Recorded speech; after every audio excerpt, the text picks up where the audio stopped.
छोटस आहे, जास्त नाही. माझा फंड दुसरीकडे वापरून घ्यायचा तुम्ही म्हटलं तर. मला देता येत नाही तर मी देऊन टाकला. आम्ही रस्ता दिला, हा कॉम्प्युटर पूर्ण दिलेला आहे.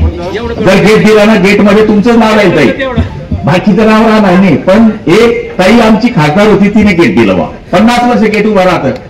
त्यामुळे मला तरी असं वाटतं की एक ते या ठिकाणी करावं. मी तपास करतोय, नगरपालिका हद्दीमध्ये आहे, त्यामुळे डीपीडीसीतून देता येतं का? जर ते देता आलं तर तुमचे पैसे वाचवे, कारण की तुम्ही मी काय अलग नाही आहे. पण आपल्या मार्केटची शोभा जर वाढण्याकरता सगळ्यांची मदत होत असेल तर निश्चितपणाने आपण ते करण्याचा प्रयत्न करू.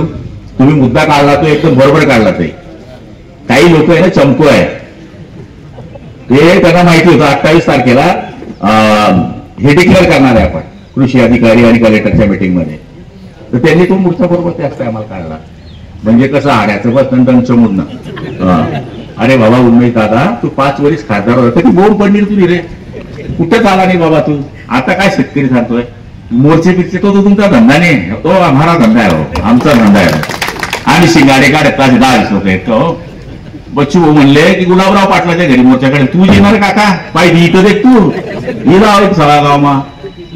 हे विनाकारण चुकीच्या गोष्टी करणं मला पटत नाही.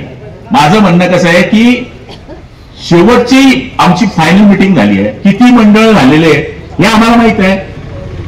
पण विनाकारण क्रेडिट घ्यायचं. आमचे खासदार निष्क्रिय आहे, आमचे मंत्री निष्क्रिय आहे, आमचे आमदार निष्क्रिय आहे, अशा पद्धतीने वल्गना करायची.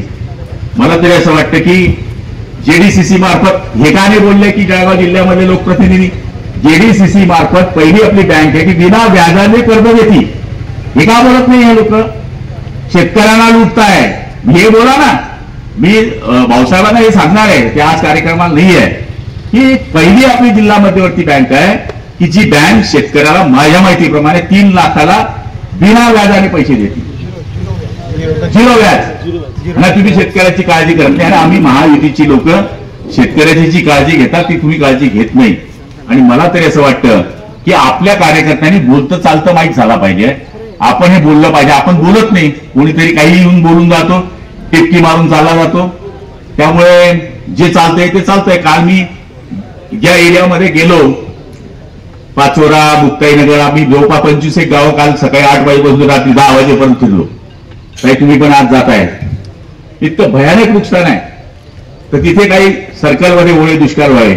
आमच्या एरियामध्ये पण ती स्थिती आहे. आमच्या एरियामध्ये पण ती स्थिती आहे. तर तुम्हाला पण आणि मला पण लोकसभेच्या मतदारसंघामध्ये जिथे जिथे जे सर्कल डॅमेज झाले आहे